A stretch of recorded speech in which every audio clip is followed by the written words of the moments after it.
Hi, I'm Sarah. For 12 years, I dropped everything whenever my sister Jessica called.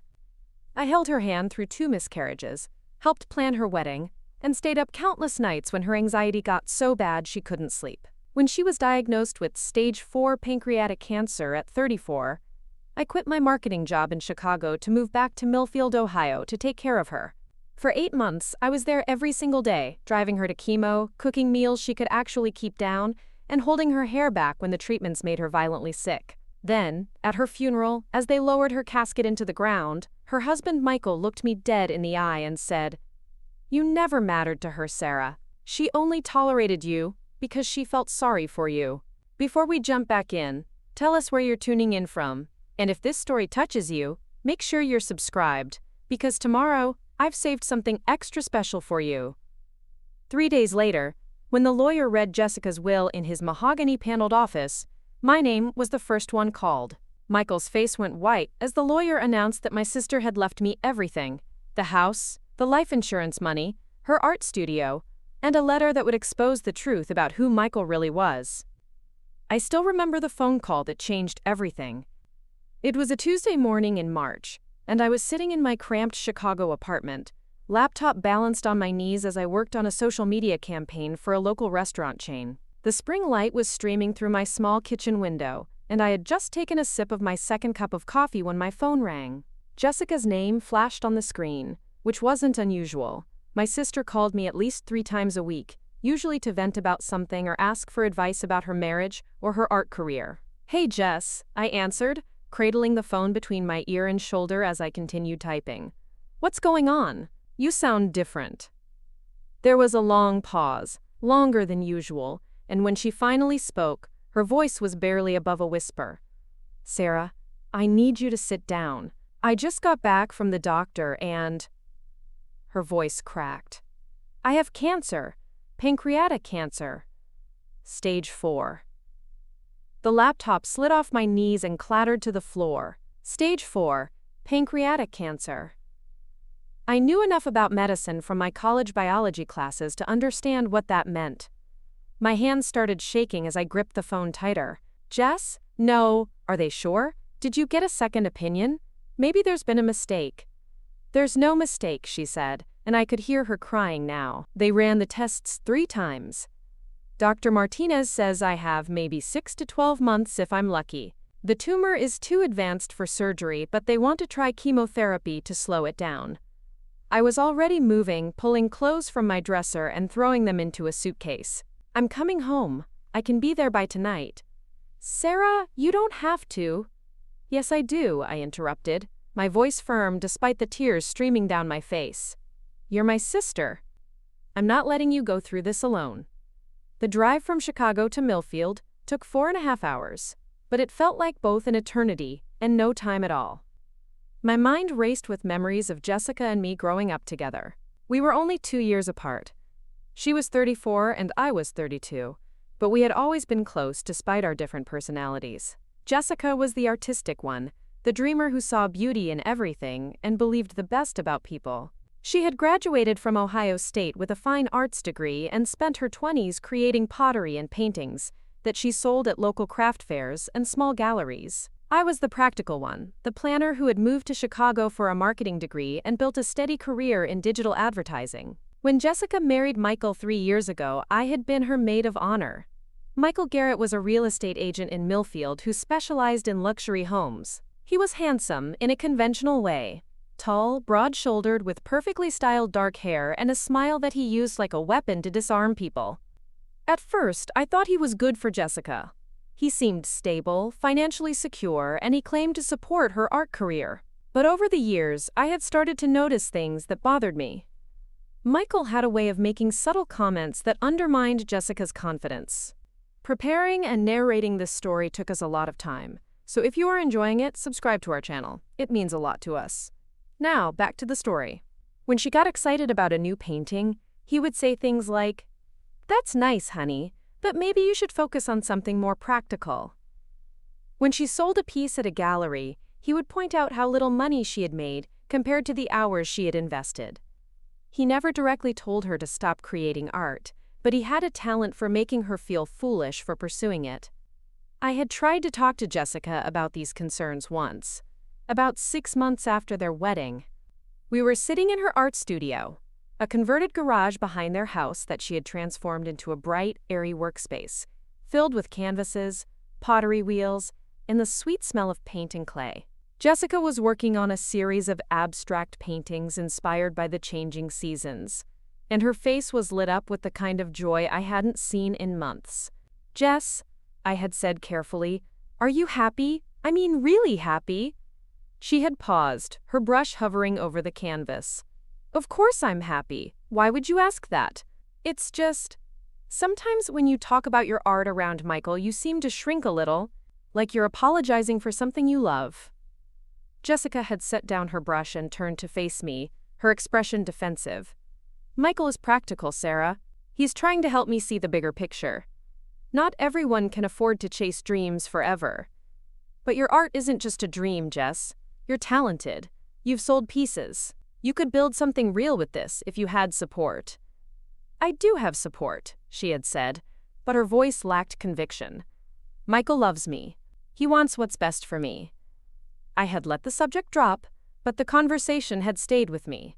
Over the following years, I watched as Jessica gradually became smaller, quieter, less confident.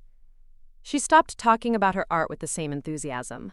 She started second-guessing herself more often. And Michael seemed to take up more and more space in her life, making decisions about their social calendar, their finances, even what restaurants they went to for dinner. Now, as I drove through the familiar countryside of southern Ohio, passing rolling hills dotted with farmhouses and small towns, I wondered if any of that mattered anymore. Jessica was dying. The cancer was going to take her away from all of us, and all I wanted was to spend whatever time she had left making sure she felt loved and supported. I arrived at Jessica and Michael's house just as the sun was setting. It was a beautiful 2-story colonial with white siding and dark green shutters, set on 2 acres of land that included Jessica's art studio and a small garden where she grew vegetables and flowers. Michael's black BMW was parked in the driveway next to Jessica's older Honda Civic, which she had been driving since college. When I knocked on the front door, Michael answered. He was still wearing his work clothes, a navy suit with a crisp white shirt and a tie that probably cost more than most people's weekly grocery budget.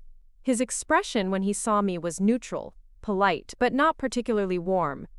"Sarah," he said, stepping aside to let me in. "I figured you'd be coming. Jessica's upstairs resting. The doctor gave her some pain medication that makes her pretty drowsy." "How is she really?" I asked, setting my suitcase down in the foyer. The house was immaculate, as always. Michael insisted on keeping everything perfectly organized and spotless. I had never seen so much as a coffee ring on their glass tables or a throw pillow out of place. Michael loosened his tie and walked toward the kitchen. "Not good." The oncologist was pretty blunt about the prognosis. "We're looking at aggressive chemotherapy starting next week, but he said it's more about buying time than curing anything." His voice was matter-of-fact, clinical, like he was discussing a real estate deal rather than his wife's terminal illness. I followed him into the kitchen, which featured granite countertops and stainless steel appliances that gleamed under the recessed lighting. "What can I do to help? I took a leave of absence from work, so I can stay as long as you need me." Michael poured himself a glass of whiskey from a bottle on the counter. "He didn't offer me anything. That's generous of you, but I don't think it's necessary. We can handle this. I've already looked into hiring a home health aide for when Jessica gets too weak to take care of herself." The casual way he said it made my stomach turn. "Michael, she's not going to want a stranger taking care of her. I'm her sister. I want to be here." He took a sip of his whiskey and studied me with those calculating eyes. "Look, Sarah, I appreciate the sentiment, but you have your own life in Chicago, your career. Jessica wouldn't want you to derail everything just to play nurse." "I'm not playing anything," I said, my voice sharper than I intended. "This is my sister we're talking about. I love her, and I want to help." "Of course you do," he said, but there was something in his tone that suggested he didn't quite believe me. "Just don't make promises you can't keep. Jessica's going to need stability and routine over the next few months, not emotional chaos." Before I could respond to what felt like a veiled insult, I heard footsteps on the stairs. Jessica appeared in the doorway, wearing a soft pink robe and slippers. She looked pale and thinner than when I had seen her just 2 months ago at Christmas, but her face lit up when she saw me. "Sarah," she said, crossing the kitchen to hug me tightly, "I can't believe you drove all the way here tonight." "Of course I did," I said, holding her close and breathing in the familiar scent of her shampoo mixed with something medicinal that made my heart ache. "I told you I wasn't going to let you go through this alone." Michael cleared his throat. "I was just telling Sarah that she doesn't need to disrupt her whole life for this. We have everything under control." Jessica pulled back from our hug and looked between us, and I could see the conflict in her eyes.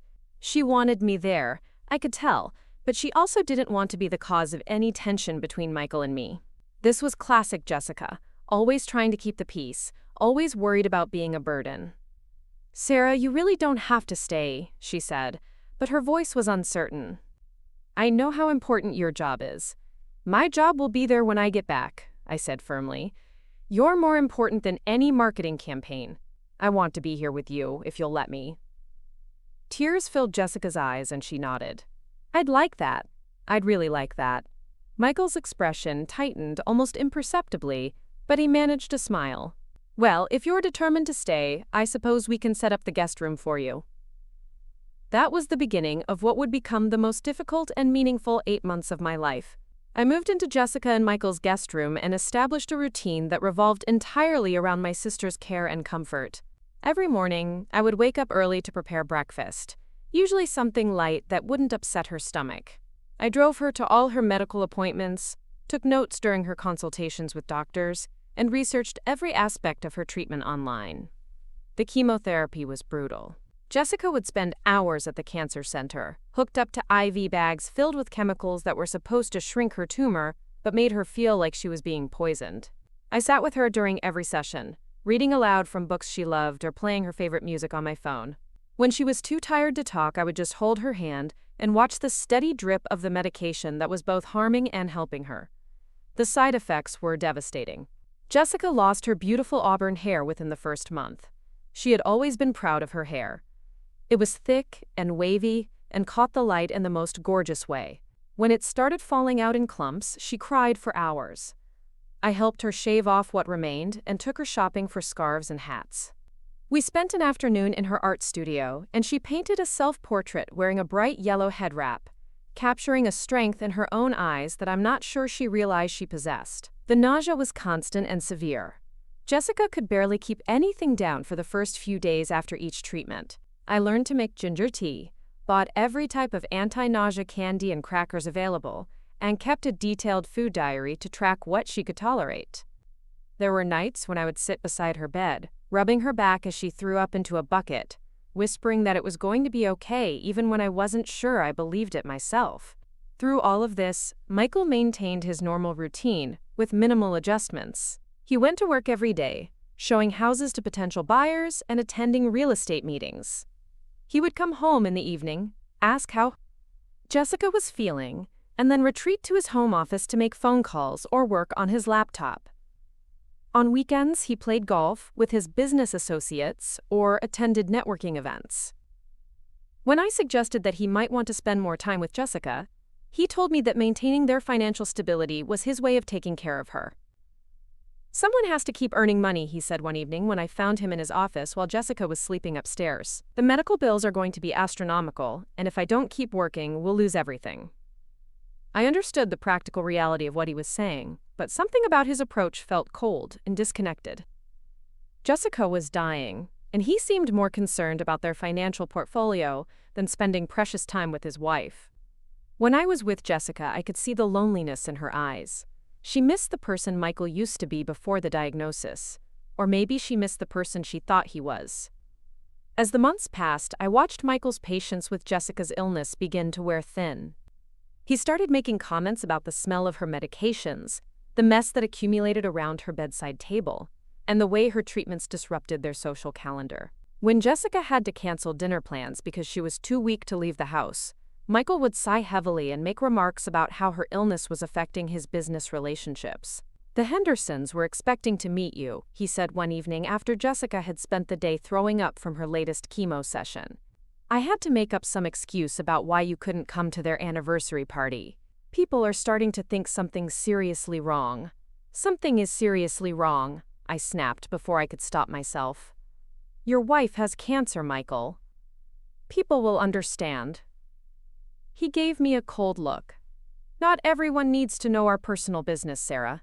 Jessica values her privacy. But Jessica didn't seem to value privacy as much as Michael claimed. When friends called to check on her, she seemed grateful for the connection. When former students from the art classes she used to teach sent cards and flowers, her face would light up in a way I hadn't seen in months. It was Michael who intercepted many of these communications, telling people that Jessica was too tired for visitors or phone calls.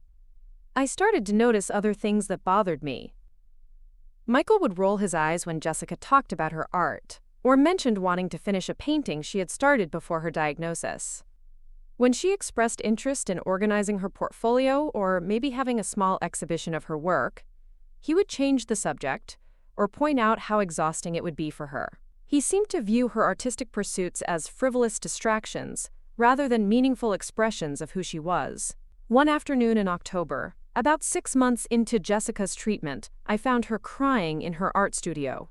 She was sitting in front of an easel holding a half-finished landscape painting, a view of the hills behind their house painted in warm autumn colors. Her hands were shaking from the medication, making it difficult for her to control the brush.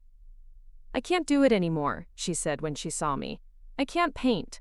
I can't create anything beautiful. The chemo has taken everything away from me. I sat down beside her and looked at the painting. It was stunning, even in its unfinished state. She had captured something essential about the way light moved across the landscape, the way the seasons changed and renewed themselves, even in the face of ending. This is beautiful, Jess, I said.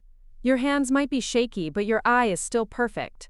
Your sense of color, your understanding of light, cancer can't touch that. She wiped her eyes with the back of her hand. Michael says I should focus on getting better instead of wasting energy on painting. He says I need to be realistic about my limitations. The anger that rose in my chest was so sudden and fierce that it surprised me. Michael is wrong. Your art isn't a waste of energy. It's who you are. If anything, you should be painting more, not less. You should be creating as much as you can while you still can. Jessica looked at me with surprise. But what if he's right? What if I'm just fooling myself? He's not right, I said firmly.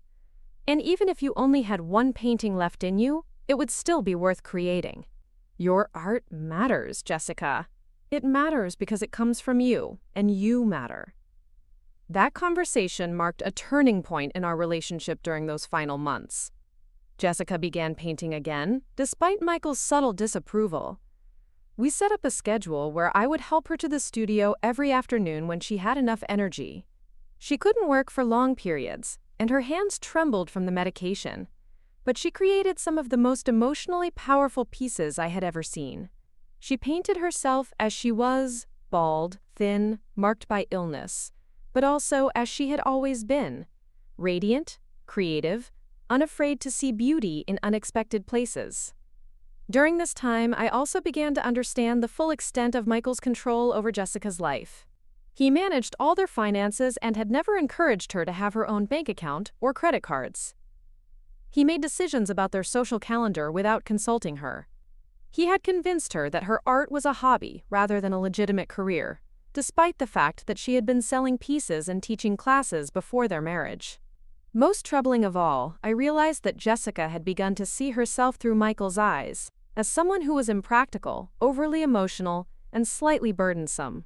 She would apologize constantly for being sick, for needing help, for disrupting his routine. She would thank him profusely for putting up with her illness, as if having cancer was a character flaw rather than a medical condition. One evening in November, as Jessica's condition continued to deteriorate, I decided to have a direct conversation with Michael about his behavior.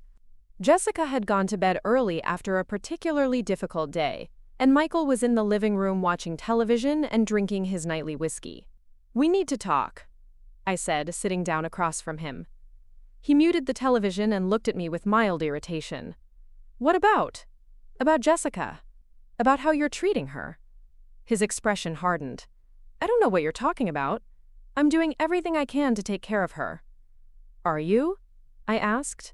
Because from where I'm sitting, it looks like you're more concerned about how her illness affects you than about what she needs. Michael set down his glass with more force than necessary. That's a pretty rich accusation coming from someone who swooped in here and appointed herself Jessica's savior. You think you know what's best for her, but you don't live here.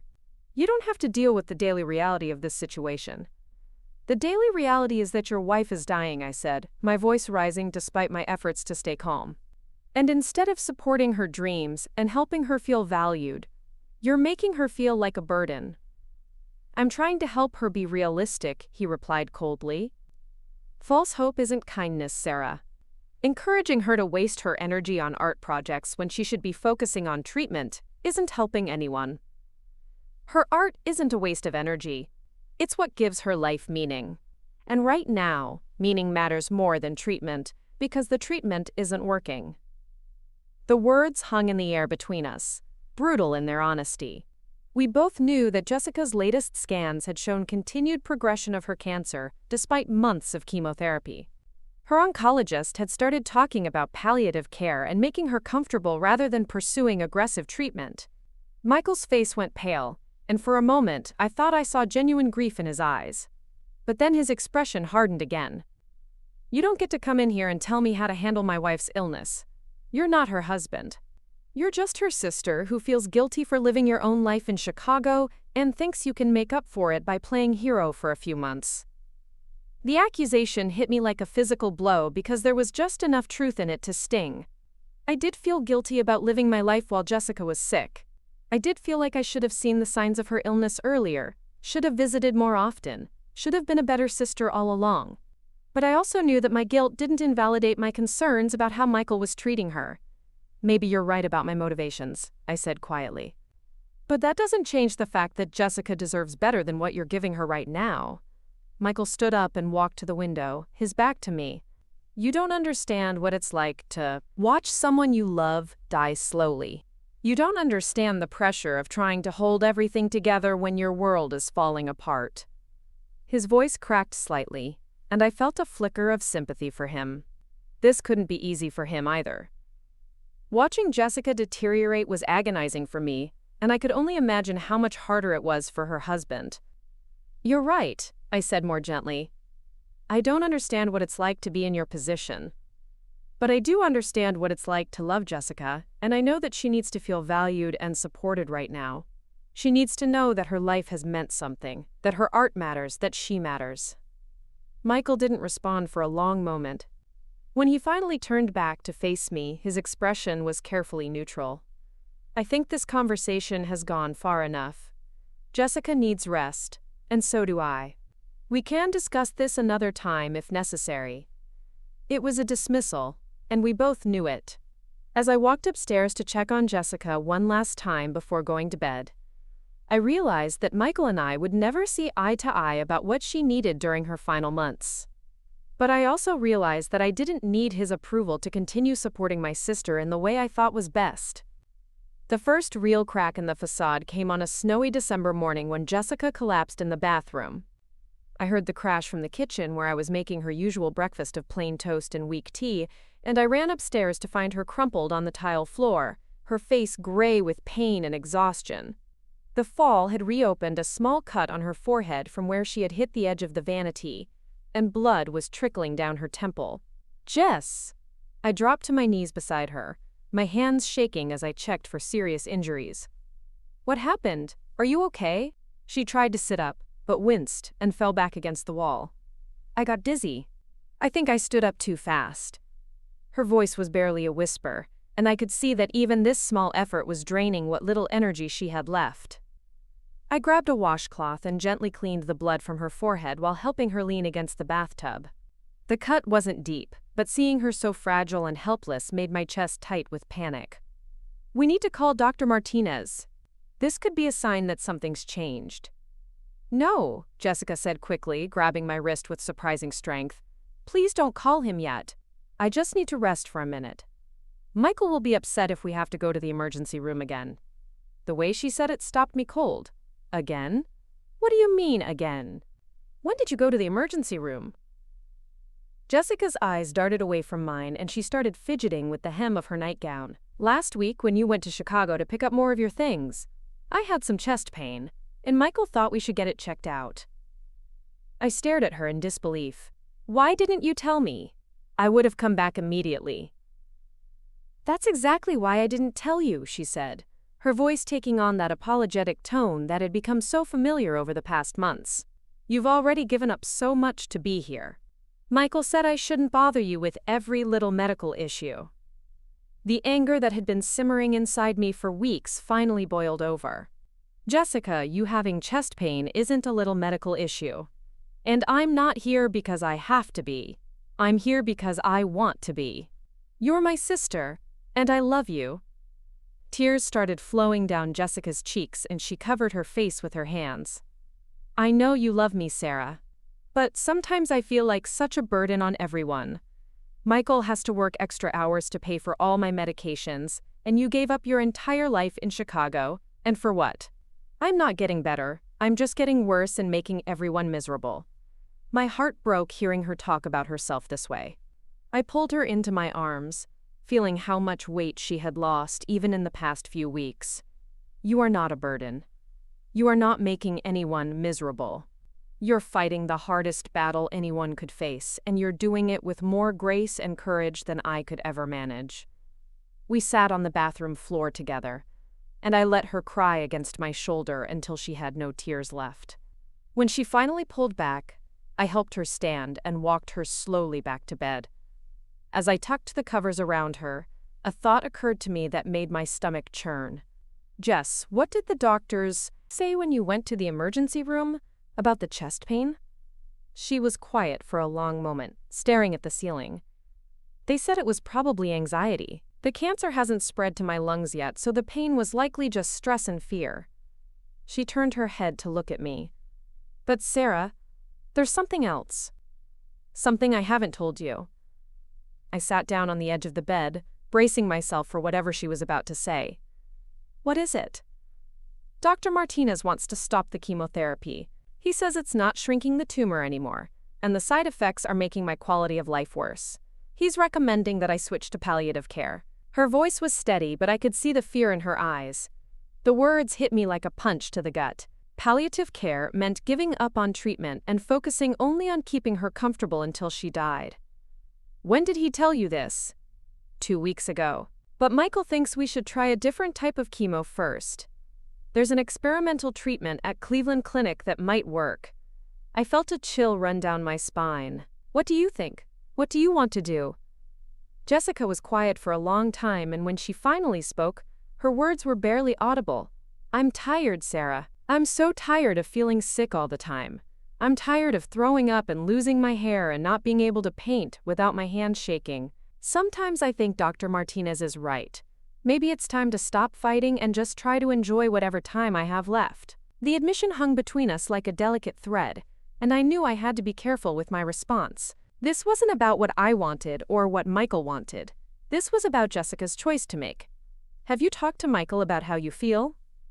Her laugh was bitter and sad. Michael doesn't want to hear about giving up.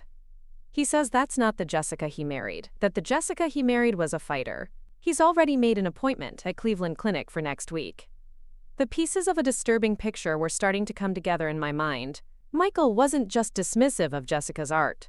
He was dismissive of her autonomy, her right to make decisions about her own medical care and her own body. He had convinced her that wanting to stop treatment was a character flaw rather than a reasonable response to a terminal illness. Over the next few days, I watched the dynamic between Jessica and Michael with new eyes. I noticed how he would cut her off when she tried to express doubts about continuing treatment. I saw how he would redirect conversations away from difficult topics, like end-of-life planning, or what Jessica wanted to happen to her art after she was gone. Most importantly, I realized that Jessica had stopped advocating for herself entirely. She had learned to defer to Michael's judgment, even when it contradicted her own instincts. The breaking point came the following week when we went to Cleveland Clinic for the consultation about experimental treatment. I had driven Jessica to the appointment because Michael had to show a house to important clients, which should have been my first red flag. What kind of husband prioritizes a real estate showing over his dying wife's medical consultation? The oncologist at Cleveland Clinic, Dr. Sharon Kim, was thorough and compassionate. She reviewed all of Jessica's medical records, ordered new scans, and spent over an hour discussing the experimental treatment protocol. But her conclusion was the same as Dr. Martinez's. Jessica's cancer was too advanced, and her body was too weakened by months of chemotherapy to tolerate aggressive experimental treatments. "Mrs. Garrett," Dr. Kim said gently, "I understand the desire to explore every possible option, but I have to be honest with you about the risks and benefits. This experimental protocol has shown some promise in younger patients with less advanced disease, but in your case, the side effects would likely be severe, and the chance of meaningful improvement is less than 5%. Jessica nodded slowly, and I could see relief in her eyes. Finally, someone was giving her permission to stop fighting a battle she couldn't win. "So you think I should focus on palliative care instead?" "I think you should focus on quality of life," Dr. Kim replied. "That might mean palliative care, or it might mean a modified treatment plan that's less aggressive but helps manage your symptoms. The most important thing is that you make decisions based on your values and what feels right for you." On the drive home, Jessica was quieter than usual. When we were about halfway back to Millfield, she asked me to pull over at a rest stop. We sat in the car, looking out at the gray December landscape, and she finally spoke. "I don't want to do the experimental treatment, Sarah. I know Michael will be disappointed, but I can't put my body through any more aggressive chemotherapy. I just want to feel like myself again, even if it's only for a little while." I reached over and took her hand. "Then that's what you should do. It's your choice, Jess. No one else gets to make this decision for you. But Michael loves you, and he'll understand. And if he doesn't understand right away, he'll learn to understand, because this is about what you need, not what he wants." When we got home, Michael was waiting in the living room with a bottle of champagne and a hopeful expression. "So, what did Dr. Kim say? When can we start the new treatment?" Jessica looked at me, then back at Michael. "She doesn't think I'm a good candidate for the experimental protocol. The risks are too high, and the chances of success are very low." Michael's face fell. "Well, there must be other options, other clinical trials we can look into. I've been researching immunotherapy treatments online, and there are some promising developments." "Michael," Jessica said softly, "I don't want to do any more aggressive treatments. I want to stop the chemotherapy and focus on palliative care." The silence that followed was deafening. Michael stared at Jessica as if she had just announced she was leaving him for another man.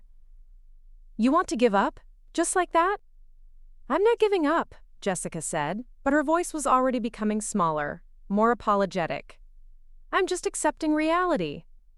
The cancer isn't going away, and the treatments are making me sicker than the disease itself." Michael set the champagne bottle down hard on the coffee table. "The Jessica I married wouldn't quit. The Jessica I married would fight until her last breath." "The Jessica you married didn't have stage 4 pancreatic cancer," I interjected, unable to stay silent any longer. "This isn't about quitting. It's about choosing how she wants to spend whatever time she has left." Michael turned his cold gaze on me. "This is between my wife and me, Sarah. You don't get a vote in medical decisions." "You're right," I said, standing up. "I don't get a vote. But neither do you. This is Jessica's decision to make." "Jessica is not thinking clearly," Michael said, his voice rising. "The pain medication and the stress of the illness are affecting her judgment. She needs people who love her to help her make rational decisions." Jessica started crying quietly, and seeing her distress made my anger flare even hotter. "The only irrational thing here is expecting someone to endure months of pointless suffering because you're not ready to let go." Michael's face turned red with fury.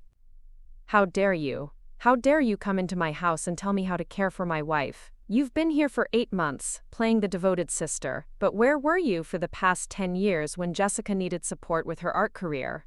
Where were you when she was struggling with depression after her miscarriages? You show up now because it makes you feel good about yourself, but this isn't about Jessica, it's about your own guilt." His words stung because they contained just enough truth to cut deep. I had been living my own life in Chicago, focused on my career and my own problems.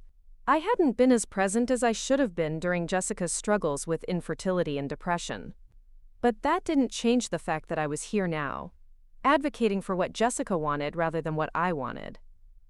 You might be right about my motivations, I said quietly, but at least I'm listening to what Jessica is telling us she needs. Jessica stood up shakily from the couch, her face pale but determined. Stop it, both of you, just stop it. I can't handle you fighting about me like I'm not even here. She looked at Michael with an expression I had never seen before, disappointment mixed with something that looked almost like defiance. Michael, I love you, but this is my body and my life. I'm stopping the chemotherapy. I'm going to talk to Dr. Martinez about palliative care options. Michael stared at her for a long moment, and I could see him, struggling between his desire to control the situation and his recognition that Jessica was asserting herself in a way she rarely did. Finally, he picked up his keys from the hall table. Fine, he said, his voice ice-cold. Make whatever decisions you want, but don't expect me to sit around and watch you give up. He walked toward the door, then turned back. And Sarah? Your guilt project has officially gone too far. Maybe it's time for you to go back to Chicago and let Jessica and me handle this as a married couple. After he left, Jessica collapsed back onto the couch, emotionally and physically drained. I sat beside her and pulled her into my arms, both of us shaking from the confrontation. I'm sorry, she whispered. I'm sorry you had to witness that. I'm sorry he said those things to you. Don't apologize for his behavior, I said firmly. You stood up for yourself back there. I'm proud of you. Am I making the right choice? She asked, her voice small and uncertain. About stopping treatment? I thought carefully before answering. I think you're making the choice that feels right for you, and that's the only choice that matters. No one else has to live in your body or face what you're facing. That night, Michael didn't come home. Jessica and I had dinner together, soup and crackers that she actually managed to keep down, and then we went to her art studio. She wanted to work on a new painting, something she described as a gift for me. She wouldn't let me see what she was creating, but I could tell from her posture and the way she moved her brush that this piece was different from her others. There was an urgency to it, but also a peacefulness that I hadn't seen in her work since before her diagnosis. Sarah, she said as she dabbed blue paint onto the canvas, I need to ask you something, and I need you to promise me you'll be honest. Of course. Do you think Michael really loves me? I mean, loves me for who I am? Not just for who he wants me to be? The question hung in the air between us, heavy with implications. I knew that my answer could affect how Jessica viewed her marriage and her husband during her final months. I also knew that she deserved honesty, even if it was painful. I think Michael loves the idea of you, I said carefully. I think he loves having a beautiful, talented wife who makes him look good. But I'm not sure he loves the parts of you that don't fit into his vision of what you should be. Jessica nodded slowly, her hand never pausing in its movement across the canvas. I've been thinking the same thing lately. When I got sick, it was like I became an inconvenience to him instead of a person he wanted to cherish and protect. She was quiet for a moment. You know what's strange? I feel more like myself when I'm with you than I have in years. You see me as Jessica the artist, Jessica the dreamer, Jessica the person. Michael sees me as Jessica the cancer patient, Jessica the burden, Jessica the woman who's disappointing him by dying. Her words broke my heart, but they also filled me with a fierce determination to make sure she felt valued and loved during whatever time she had left. You're not disappointing anyone by being sick, Jess. You're human, and humans get sick sometimes. That doesn't make you less worthy of love or respect. I know that intellectually, she said, adding a streak of yellow to her painting. But emotionally, I've been carrying around this guilt for months. Guilt about the medical bills, guilt about disrupting Michael's life, guilt about not fighting harder to get better. That guilt doesn't belong to you, I said firmly. You didn't choose to get cancer. You didn't ask for this. And you don't owe anyone a performance of being the perfect dying person.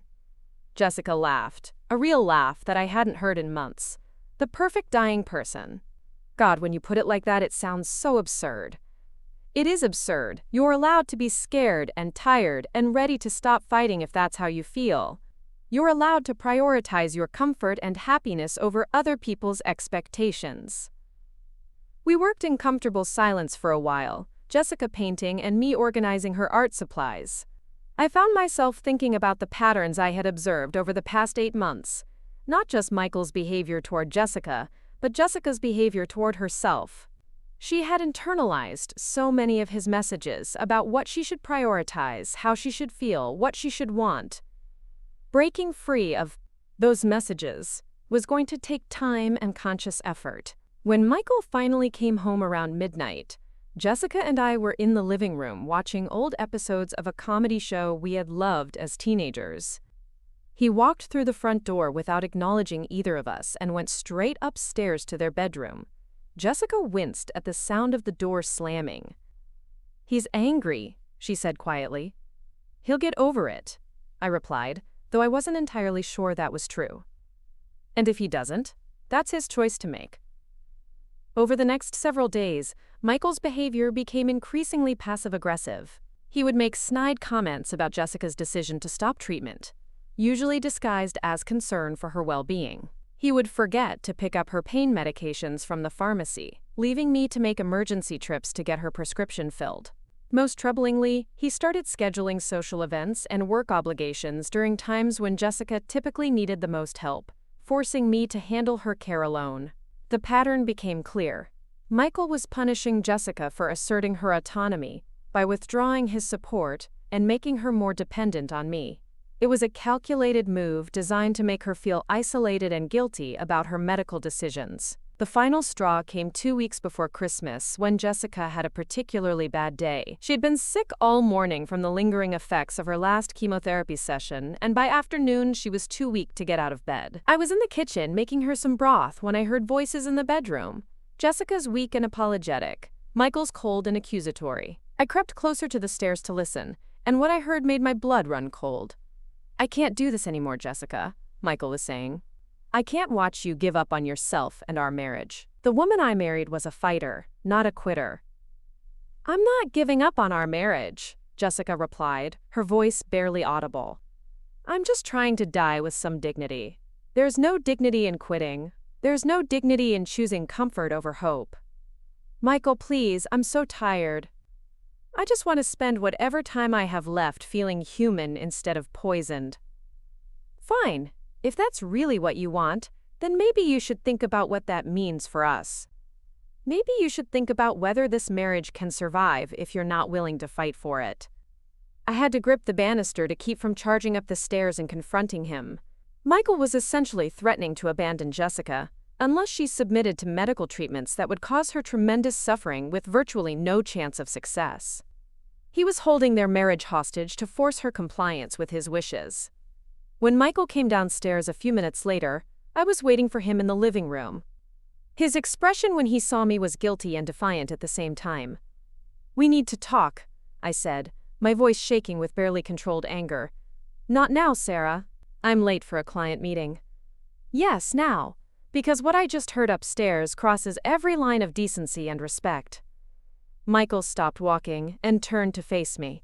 "You were eavesdropping on a private conversation between my wife and me. I was trying to figure out why Jessica was crying, and what I heard was you threatening to leave her unless she agrees to torture herself with useless medical treatments." "That's not what I said. It's exactly what you said. You told her to think about whether your marriage can survive if she doesn't fight the cancer the way you want her to fight it." Michael's mask of composure finally slipped. "She's giving up, Sarah. She's choosing to die instead of exploring every possible option. How am I supposed to stand by and watch that happen? She's not choosing to die. She's choosing how to live with a terminal illness. And your job as her husband is to support her choices, not threaten her with abandonment if she doesn't make the choices you prefer. My job as her husband is to protect her, even from herself when necessary." "No," I said firmly. "Your job as her husband is to love her unconditionally and respect her autonomy. You're supposed to be her partner, not her dictator." Michael grabbed his briefcase and headed for the door. "I don't expect you to understand the complexity of a marriage, Sarah. You've never been married.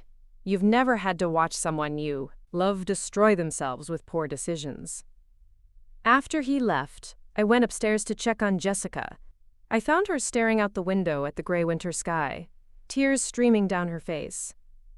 I heard, I said quietly, sitting down on the edge of the bed.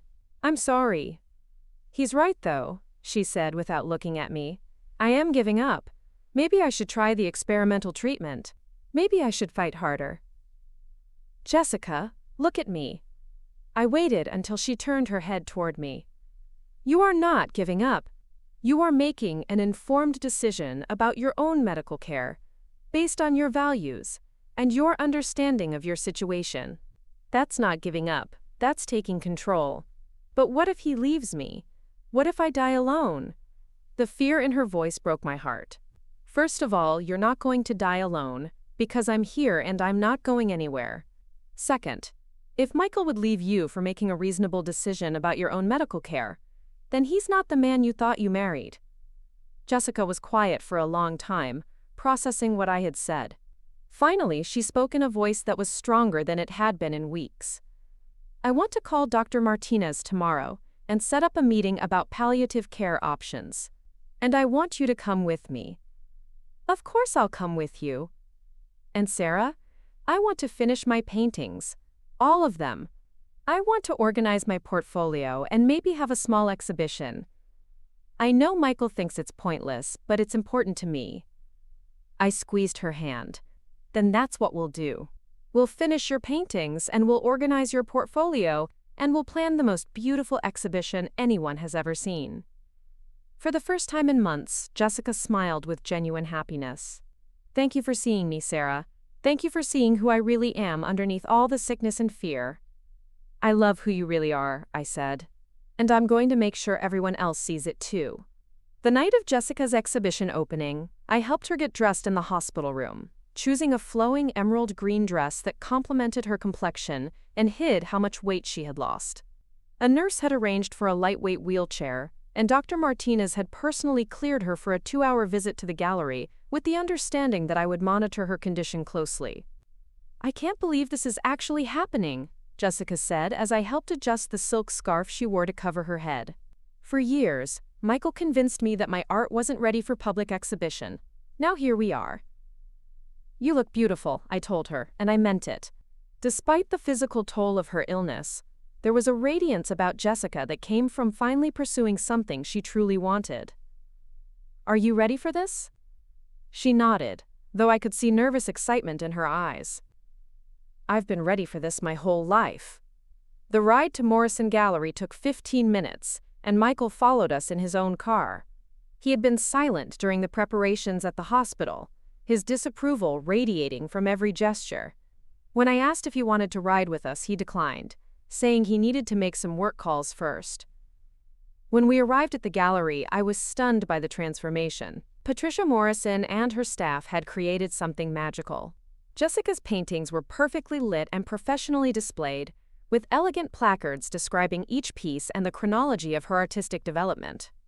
The main room featured her earlier landscapes and still life works, while the back gallery showcased her more recent abstract pieces, including several she had completed during her illness. "Oh my God," Jessica whispered as we entered. "I never imagined my work could look like this." Patricia Morrison rushed over to greet us, her face beaming with pride. "Jessica, you made it! And you look absolutely radiant." She leaned down to hug Jessica in her wheelchair. "Wait until you see how people are responding to your work. We've already had 3 serious inquiries about purchases, and the opening doesn't officially start for another hour." Jessica's eyes filled with tears. "People want to buy my paintings?"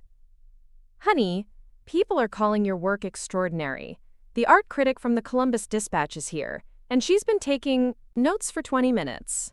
She said she hasn't seen a collection this cohesive and emotionally powerful in years."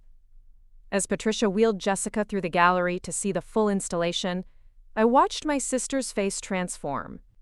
The woman who had spent months apologizing for being sick, for being a burden, for not fighting hard enough, was seeing herself reflected back as a serious artist whose work had value and meaning. "Sarah, look at this," Jessica called to me from across the room. She was stopped in front of her painting called Metamorphosis, a piece she had created 2 years ago that showed a butterfly emerging from its chrysalis in brilliant oranges and golds. Patricia put it right in the center of the main wall. She says it's the centerpiece of the entire exhibition. I looked around the gallery with fresh eyes, seeing Jessica's artistic journey laid out chronologically. The early works showed technical skill and promise, but the later pieces revealed an artist who had found her unique voice. The paintings she had created during her illness were particularly powerful, expressing themes of transformation, acceptance, and the beauty that could be found even in loss. Michael arrived just as the first guests were beginning to enter the gallery. He looked uncomfortable in his navy suit, scanning the room as if he were evaluating real estate rather than appreciating art. When he saw Jessica surrounded by admirers who were asking her about her techniques and inspiration, his expression tightened. "Quite a turnout," he said to me, though his tone suggested he was anything but pleased. "Jessica's work speaks for itself," I replied, watching as my sister answered questions about her artistic process with more animation than I had seen from her in months. "I suppose," Michael said dismissively, "though I notice most of these people are just here for the free wine and cheese. I doubt many of them actually understand art." Before I could respond to his cynical comment, Patricia Morrison approached with a distinguished-looking woman in her 50s. "Jessica," Patricia called, "I'd like you to meet Margaret Chen from the Cleveland Museum of Art. She drove down specifically to see your exhibition." Jessica's face lit up with wonder as she shook hands with the museum curator. "You came all this way to see my work?" "I did indeed," Margaret replied warmly. "Patricia sent me photographs of several pieces, and I had to see them in person. Your use of color and light is remarkable, and the emotional depth of your recent work is quite moving." "Thank you," Jessica said, her voice barely above a whisper. "That means more to me than you could possibly know." As Margaret and Jessica continued their conversation, I noticed Michael standing nearby with a scowl on his face. He was listening to the praise being heaped on Jessica's work with obvious irritation, as if her success somehow diminished him. The evening continued with a steady stream of visitors admiring Jessica's paintings and engaging her in conversations about her artistic vision.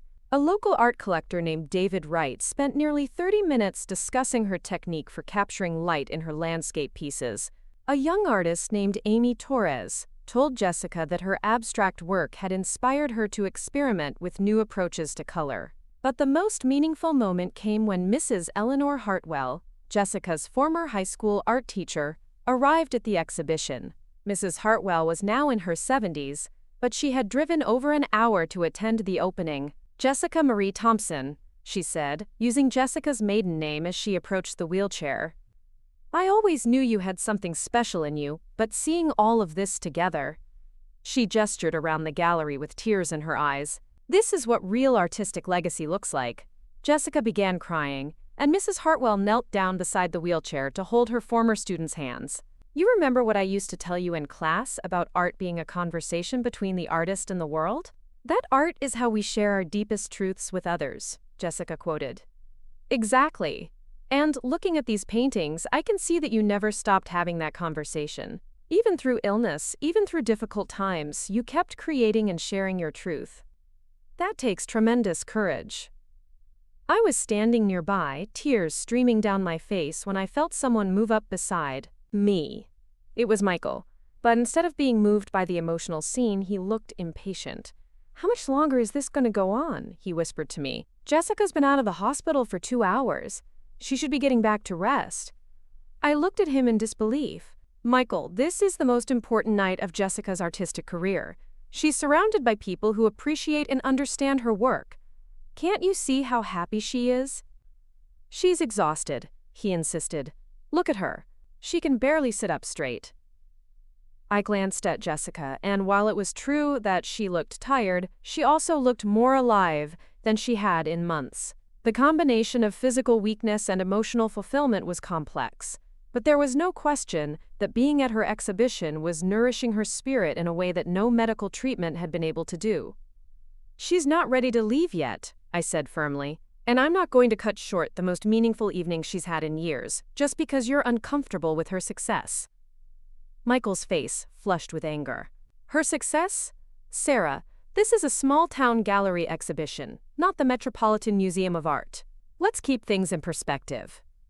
His words were clearly intended to diminish Jessica's achievement, and the casual cruelty of the comment made my blood boil. The size of the gallery doesn't matter. What matters is that Jessica's work is being recognized and valued by people who understand art. What matters is that she gets to see, while she's still alive, that her life's work has meaning. What matters, Michael said coldly, is that she's dying, and instead of spending her energy on medical treatments that might extend her life, she's wasting it on this vanity project. Before I could respond, Patricia Morrison appeared beside us with exciting news. Jessica, I have wonderful news. David Wright wants to purchase 3 of your paintings, and Margaret Chen is interested in acquiring one of your recent pieces for the Cleveland Museum's permanent collection.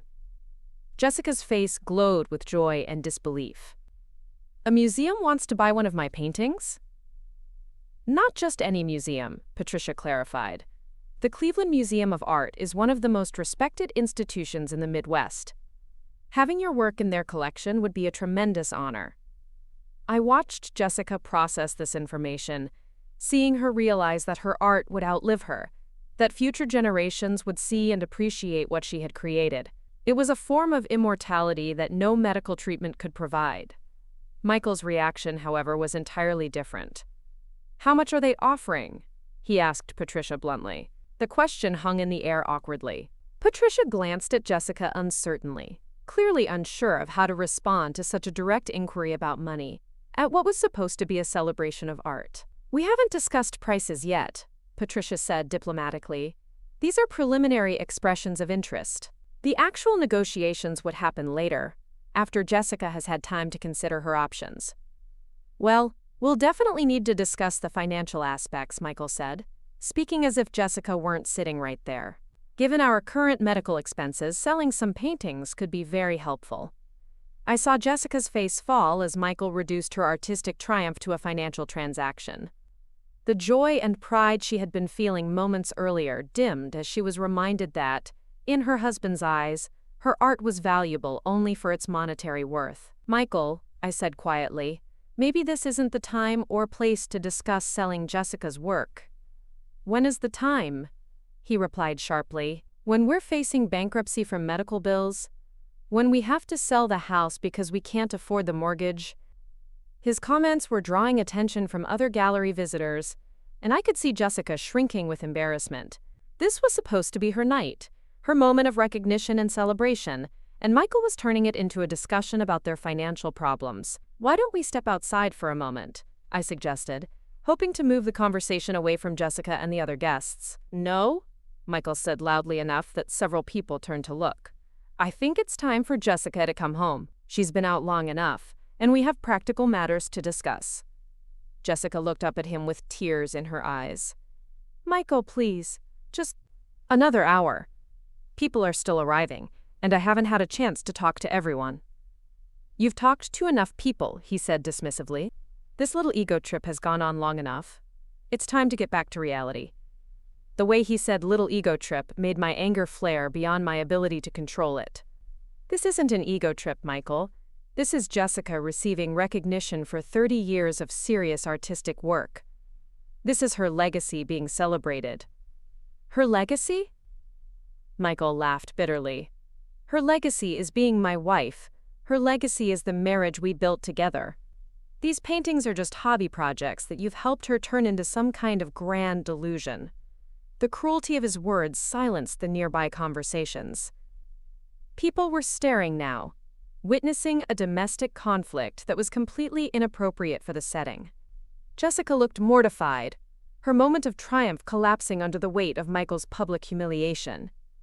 I want to go home, Jessica said quietly, her voice barely audible. No, I said firmly, kneeling down beside her wheelchair. You don't have to leave because he's being inappropriate. This is your exhibition, your night.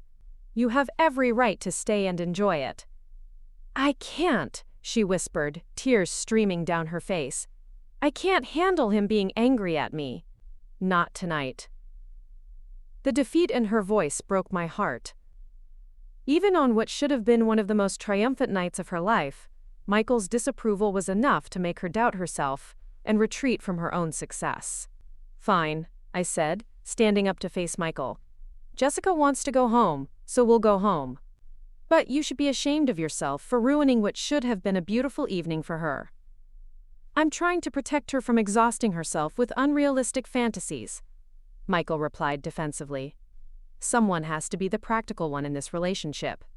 As I helped Jessica gather her things and say goodbye to the gallery visitors, I could see the profound disappointment in her eyes. People were still arriving, still wanting to meet her and discuss her work, but Michael's behavior had made it impossible for her to enjoy the evening she had worked so hard to create.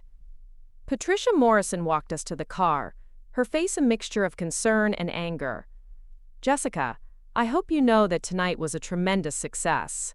Your work moved people in ways that I rarely see at gallery openings." "Thank you," Jessica said, though her voice lacked the joy it had carried earlier in the evening. "I'm sorry we have to leave early." "Don't you apologize for anything," Patricia said firmly, glancing at Michael with obvious disapproval. "Your art spoke for itself tonight, and everyone who saw it understood its value and beauty." The ride back to the hospital was tense and silent. Jessica stared out the window with tears streaming down her face, while Michael drove with the aggressive speed of someone who was angry but trying to appear justified in his anger.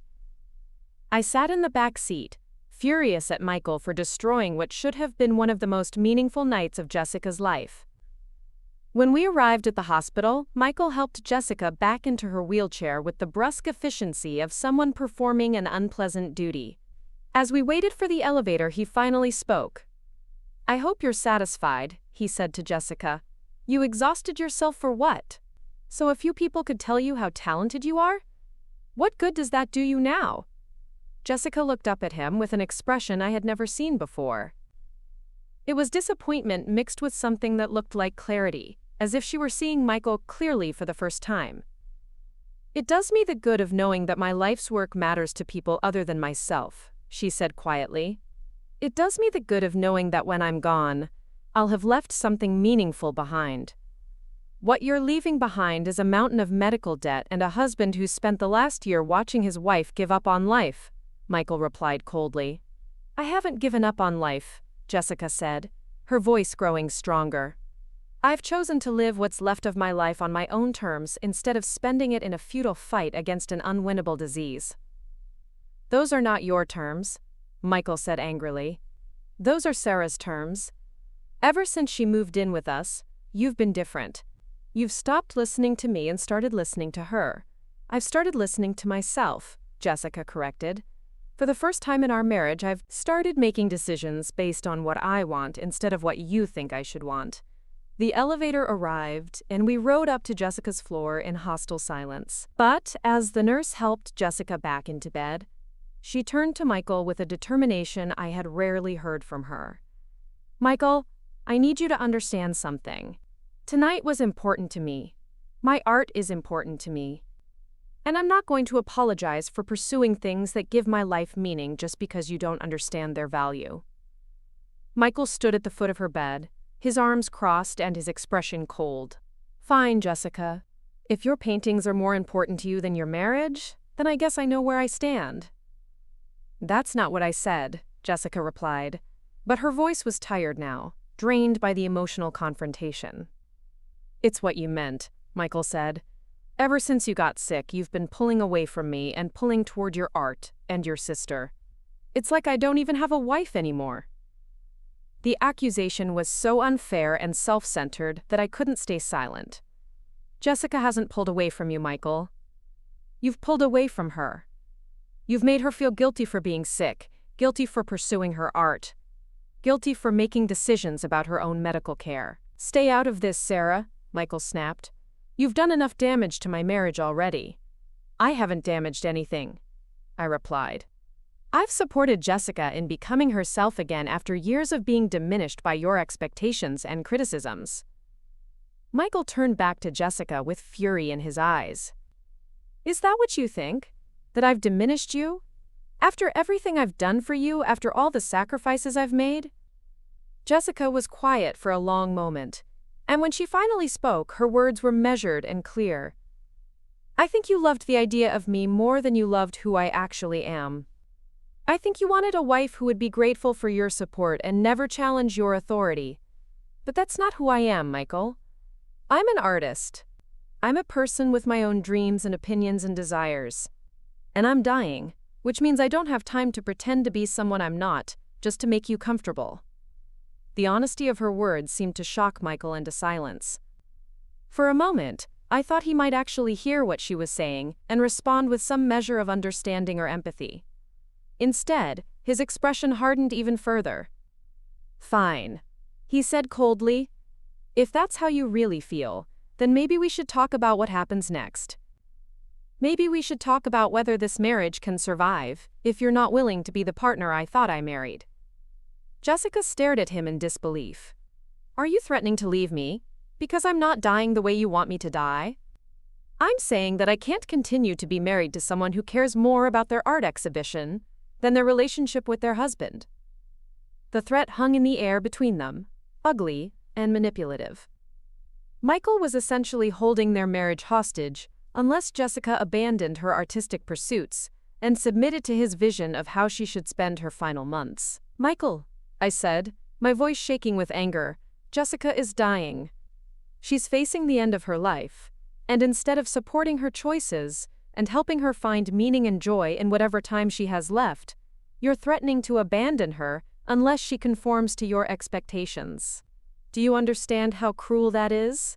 "I understand that my wife has been turned against me by someone who has no business interfering in our marriage," Michael replied, looking directly at me.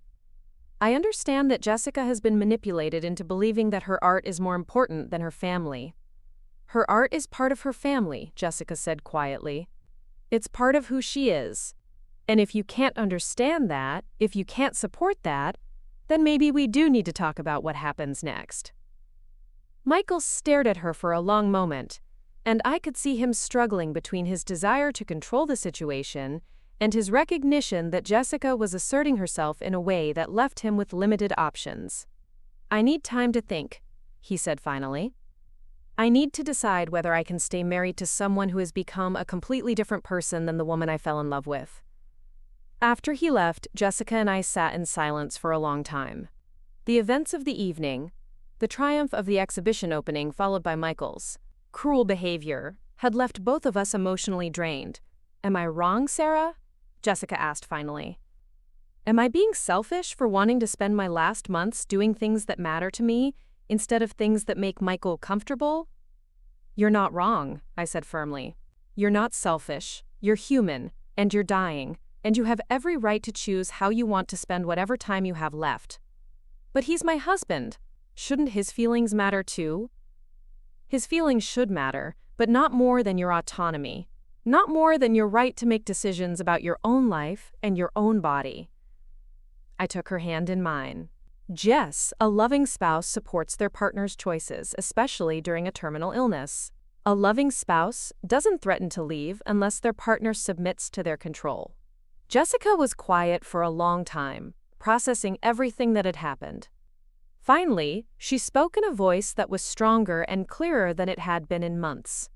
"I want to call Mr. Harrison tomorrow. I want to make sure my will is properly executed and that there are no legal complications when I die. And I want to write some letters, to you, to Mom and Dad, and to Michael. I want to make sure everyone understands my decisions and my feelings." "That sounds like a good plan," I said. "And Jess, tonight, before Michael ruined it, was amazing. Your art moved people. Your work has value and meaning, and everyone who saw it tonight understood that." Tears filled Jessica's eyes, but this time they were tears of gratitude rather than sadness. "Thank you for making sure I got to see that. Thank you for fighting for my right to have that experience." "You don't need to thank me for that," I said. "That's what people who love you are supposed to do." As I left the hospital that night, I realized that the conflict with Michael was far from over. His threat to leave Jessica unless she conformed to his expectations had revealed the true nature of their relationship, and I suspected that the coming days would bring even more difficult confrontations. But I also knew that Jessica was finally finding her voice and her strength, and that whatever happened next, she would face it as herself, rather than as the diminished version of herself that Michael had tried to create. Jessica passed away on a quiet Tuesday morning in March, exactly 1 year after her initial diagnosis. I was holding her hand when she took her last breath, and her final words to me were, "Thank you for helping me remember who I was." She died peacefully in the hospice care facility where she had spent her last 3 weeks, surrounded by her paintings and the people who truly loved her. Michael had moved out of their house 2 weeks after the art exhibition, claiming he couldn't watch Jessica waste away any longer. He rented a furnished apartment across town and visited Jessica sporadically, usually when he needed something or wanted to discuss financial matters. His absence during her final weeks was both heartbreaking and liberating.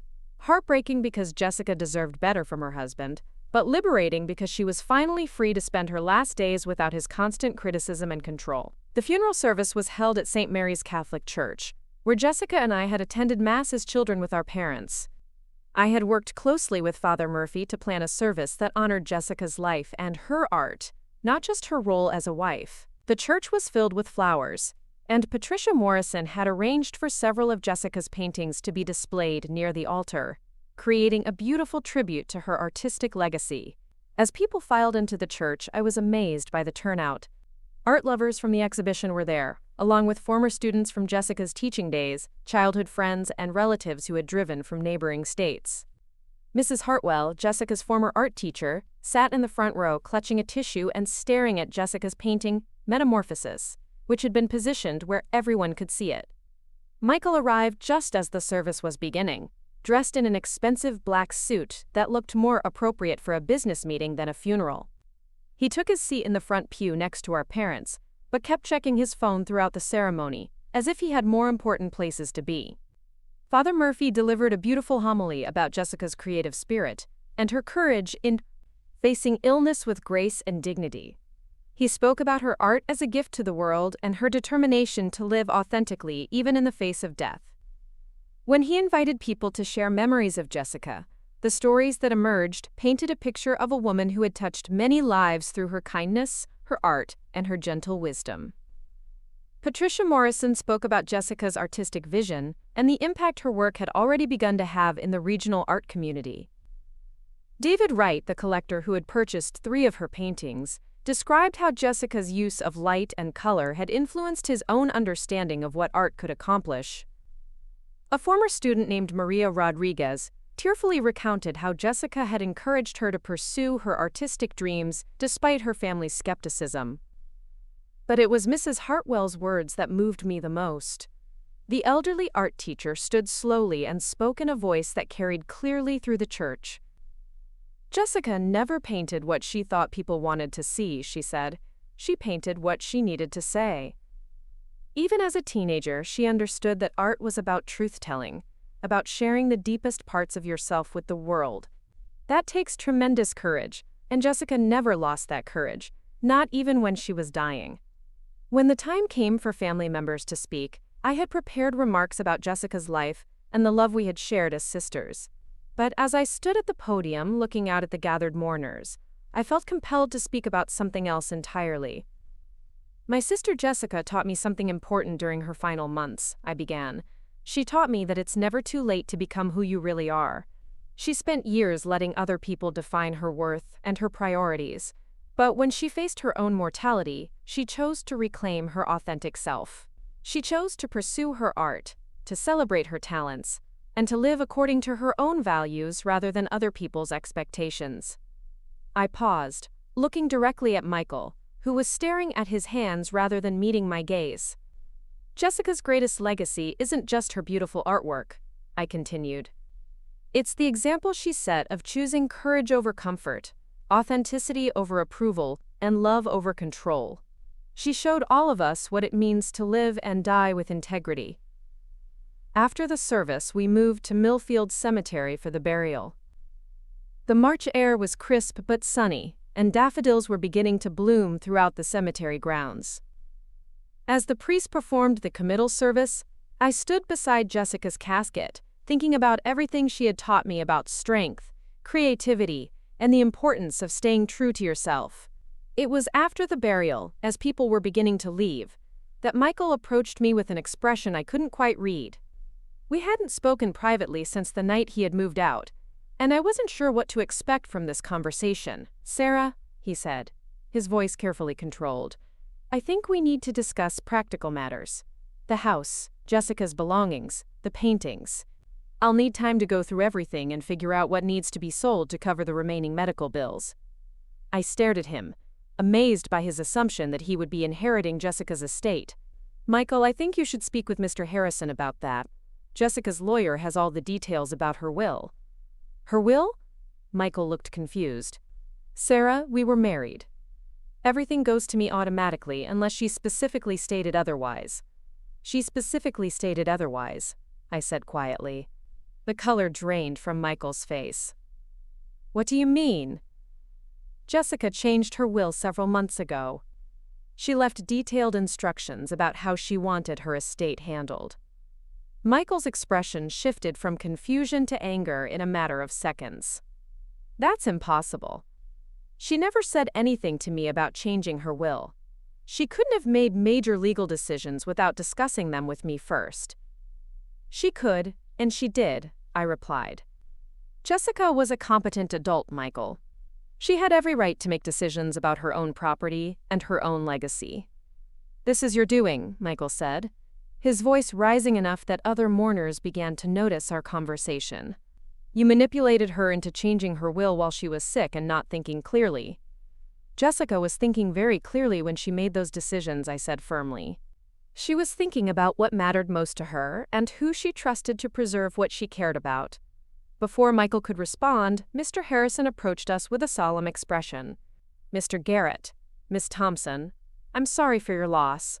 Mr. Garrett, if you could come to my office tomorrow afternoon, we can review Mrs. Garrett's will and discuss the details of her estate." "There must be some mistake," Michael said desperately. "Jessica wouldn't have made major changes to her will without telling me. We discussed everything together." Mr. Harrison's expression remained professionally neutral. "I can assure you there's no mistake. Mrs. Garrett was very clear about her intentions and very thorough in her instructions. We'll go over everything tomorrow." That night, I stayed at Jessica and Michael's house for what I knew would be the last time. Michael had returned to his apartment, and the house felt empty and strange without Jessica's presence. I walked through her art studio, looking at the paintings she had completed during her final months, and thinking about the courage it had taken for her to keep creating even as her body was failing. On her easel was the painting she had been working on as a gift for me, a self-portrait that showed her without the headscarf she usually wore, her baldness depicted not as a source of shame, but as a mark of her journey through illness toward acceptance. She had painted herself smiling, surrounded by swirls of color that seemed to represent both the chaos of illness and the beauty that could emerge from struggle. Attached to the painting was a note in Jessica's handwriting. "For Sarah, who helped me see myself clearly again. Thank you for giving me the courage to be who I really was." The next afternoon, Michael and I met at Mr. Harrison's law office for the reading of Jessica's will. The office was traditional and formal, with dark wood paneling and law books lining the walls. Mr. Harrison sat behind his desk with several legal documents spread in front of him, while Michael and I took seats across from him. Before I began reading the will, Mr. Harrison said, "I want to emphasize that Mrs. Garrett was mentally competent when she made these decisions. I met with her multiple times over the course of several months, and she was very clear about her intentions and her reasoning." Michael shifted uncomfortably in his chair. "I still don't understand why she would have made major changes without discussing them with me. We were married for 3 years. I thought we told each other everything." Mrs. Garrett explained her reasoning in a letter she asked me to read before reviewing the specific bequests, Mr. Harrison said, opening a sealed envelope. "She wanted her motivations to be clearly understood." He began reading in Jessica's voice. "To my husband Michael and my sister Sarah, I want you both to understand that the decisions I made about my estate reflect my deepest values and my hopes for how I will be remembered. Michael, I love you, but during my illness I came to realize that we had very different ideas about what was important in life. You saw my art as a hobby to be tolerated, while I saw it as the most essential expression of who I was. You wanted me to fight my cancer in ways that would have caused me tremendous suffering with little chance of success, while I wanted to accept my mortality and focus on living authentically during whatever time I had left." Michael's face had gone pale, and his hands were clenched in his lap as Mr. Harrison continued reading. I realized that if I left my estate to you, Michael, you would likely sell my paintings and use the money for practical purposes without regard for their artistic or sentimental value. You would see them as commodities, rather than as the record of my life's work and creative journey. Sarah, on the other hand, understands the importance of my art and will ensure that my paintings are preserved and shared with people who can appreciate them. Mr. Harrison paused and looked at both of us before continuing. Therefore, I am leaving my house, my art studio, my entire collection of paintings, my life insurance policy, and my savings account to my sister Sarah Thompson. I trust her to honor my memory by treating my art with the respect and care it deserves. I also trust her to use the financial resources I'm leaving her to build a life that reflects her own values and dreams, rather than the expectations of others. The silence in the room was deafening. Michael stared at Mr. Harrison as if the lawyer had just announced that gravity had stopped working. "There must be some mistake," Michael said finally. "Spouses have legal rights to inherit. She can't just cut me out of her will entirely." "Actually, she can," Mr. Harrison replied calmly. "Ohio law allows a person to distribute their property as they see fit, provided they're mentally competent when they make the will." Mrs. Garrett was very aware of spousal inheritance rights, and she specifically stated that she was choosing to leave her estate to her sister instead. "But what about the house?" Michael asked desperately. "We bought that house together. Half of it should be mine." Mr. Harrison consulted his documents. The house was purchased entirely with funds from Mrs. Garrett's inheritance from her grandmother, and the deed is in her name only. You have no legal claim to the property. I watched Michael process this information, seeing him realize that his assumptions about inheriting Jessica's estate had been completely wrong. The house, the art, the life insurance money, none of it was going to him. "There's more," Mr. Harrison said, opening another envelope. "Mrs. Garrett also left individual letters for both of you." He handed me a thick envelope with my name written in Jessica's familiar handwriting. Michael received a thinner envelope, and I could see his hands shaking as he took it. "I'll give you both some privacy to read these," Mr. Harrison said, stepping out of his office. I opened my letter carefully, treasuring what I knew would be Jessica's final words to me. "Dearest Sarah, if you're reading this, then I'm gone, and you're learning about the decisions I made regarding my estate. I hope you understand that leaving everything to you wasn't about punishing Michael, but about ensuring that my life's work will be preserved and valued by someone who truly understands its importance. I want you to know that the months you spent caring for me were the happiest I'd had in years. You helped me remember who I was before I got married, before I got sick, before I started letting other people's expectations define my worth. You saw me as Jessica the artist, Jessica the dreamer, Jessica the person with valid ideas and feelings. That gift of recognition was more valuable to me than any medical treatment could have been. The house and the money I'm leaving you represent freedom. Freedom to make choices based on your own values rather than other people's needs. Please use these resources to build a life that makes you happy. Travel, explore, create, love. Do all the things I wish I had done sooner. As for my paintings, I trust you completely to decide what happens to them. Some should probably be sold to provide you with ongoing income, but I hope you'll keep a few for yourself and maybe donate some to places where they can inspire other artists." Mrs. Hartwell mentioned that the high school art program could use more examples of contemporary work for their students to study. "Most importantly, Sarah, don't let anyone make you feel guilty for the choices I made. I gave you my estate because I love you and trust you, not because you manipulated me or took advantage of my illness. You honored my autonomy when no one else would, and that meant everything to me. Live beautifully, dear sister. Paint your own masterpiece. All my love, Jessica." Tears were streaming down my face by the time I finished reading. Jessica's final gift to me wasn't just financial. It was the affirmation that I had done the right thing in supporting her choices, even when those choices were difficult and controversial. I looked over at Michael, who was staring at his letter with an expression of shock and growing anger. When he finished reading, he crumpled the paper in his fist and threw it on the floor. "This is unconscionable," he said, his voice shaking with rage. "She was my wife. I took care of her, I supported her financially for years. And this is how she repays me? Michael, I said gently, Jessica loved you. This wasn't about punishment or repayment. This was about trusting someone who would honor her artistic legacy. Her artistic legacy? Michael laughed bitterly. Those paintings are worth maybe $50,000 total. She chose $50,000 over her marriage, over her husband, over everything we built together.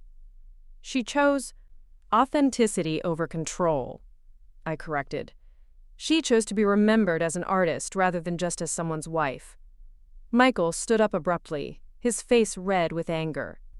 You poisoned her against me, Sarah. You filled her head with ideas about artistic independence and following her dreams, and you turned her into someone I didn't even recognize. I didn't turn her into anyone, I said firmly. I helped her remember who she had always been underneath the person she thought you wanted her to be. Well, congratulations, Michael said bitterly. You got what you wanted. You got the house, the money, the paintings. You got everything that should have been mine. I got the responsibility of preserving Jessica's legacy, I replied, and I'm going to honor that responsibility for the rest of my life. Michael picked up his crumpled letter from the floor and headed toward the door. Don't expect this to be over, Sarah. I'm going to contest this will. I'm going to fight for what's rightfully mine. You can try, I said quietly, but Jessica was very thorough in her planning. Mr. Harrison made sure everything was legally sound. After Michael left, Mr. Harrison returned to his office and spent another hour explaining the practical details of Jessica's estate. The house was worth approximately $180,000, and there was $75,000 in life insurance money, plus about $15,000 in savings. Combined with the potential value of Jessica's art collection, I was inheriting assets worth over $300,000. Mrs. Garrett was very concerned that her husband might try to contest the will, Mr. Harrison explained. She made sure to document her mental competency thoroughly, and she included specific language explaining her reasoning for each bequest. Any legal challenge would be difficult to sustain. 2 weeks later, Michael did attempt to contest Jessica's will, claiming that she had been unduly influenced by me during her illness. However, the legal challenge lasted less than a month. Mr. Harrison had been meticulous in documenting Jessica's mental state and her clear articulation of her wishes. The judge dismissed Michael's petition, ruling that Jessica had been fully competent when she made her will, and that her decisions, while perhaps unexpected, were entirely within her legal rights. 6 months after Jessica's death, I quit my marketing job in Chicago and moved permanently to Millfield. I kept Jessica's house and converted her art studio into a space where I could both preserve her work and create my own. I had always been interested in photography, and living in Jessica's creative environment inspired me to pursue it more seriously. I donated 10 of Jessica's paintings to the high school art program, just as she had suggested. Mrs. Hartwell wept when I delivered them, saying they would inspire generations of young artists to pursue their creative dreams. I sold 15 paintings through Patricia Morrison's gallery, using the proceeds to establish a small scholarship fund for art students who showed promise but lacked financial resources. The remaining paintings I kept, displaying them throughout the house where they brought color and life to every room. Jessica's self-portrait, the one she had painted for me, hangs in my bedroom where I see it every morning when I wake up. It reminds me daily of her courage and her determination to live authentically, even in the face of death. Michael eventually moved away from Millfield, selling his real estate business and relocating to Columbus, where he started over with a new career and, eventually, a new wife. I heard through mutual acquaintances that he rarely spoke about Jessica or their marriage, as if that entire chapter of his life had been erased. A year after Jessica's death, Patricia Morrison organized a memorial exhibition of her work at the gallery. The show was even more successful than Jessica's original exhibition, with art critics from across Ohio attending and several museums expressing interest in acquiring pieces for their collections. Standing in the gallery surrounded by Jessica's paintings and listening to people discuss the emotional power of her work, I felt her presence strongly. That night I drove to Millfield Cemetery and sat beside Jessica's grave as the sun set over the rolling hills she had painted so many times. Her headstone, which I had designed, bore a simple inscription: Jessica Thompson Garrett, artist and sister, 1989 to 2024. She painted her truth. I kept my promise, Jess, I said aloud, knowing she couldn't hear me but needing to say the words anyway. Your art is being seen and appreciated. Your legacy is secure. And I'm finally learning to paint my own masterpiece. As I drove home through the familiar streets of Millfield, past the high school where Jessica had first discovered her love of art, and the gallery where her work now inspired others, I realized that Jessica's final gift to me hadn't just been financial freedom. It had been the example of how to live courageously, how to choose authenticity over approval, and how to create something meaningful even in the face of loss. I was no longer the person who had rushed home from Chicago 8 months earlier to care for my dying sister. I was someone who had learned to stand up for what mattered, someone who understood the difference between supporting others and enabling them, someone who was finally ready to pursue my own dreams, instead of just facilitating other people's expectations. Jessica had died as she chose to live in her final months, authentically, courageously, and surrounded by love from people who saw and valued her true self. Her artistic legacy would continue to inspire others for years to come, and her personal legacy lived on in the strength and clarity she had helped me discover within myself. Sometimes the greatest inheritance isn't money or property. It's the example of how to live and die with integrity. Jessica had given me that gift, and I would spend the rest of my life honoring it by creating my own version of a life well lived. Up next, you've got 2 more standout stories right on your screen. If this one hit the mark, you won't want to pass these up. Just click and check them out.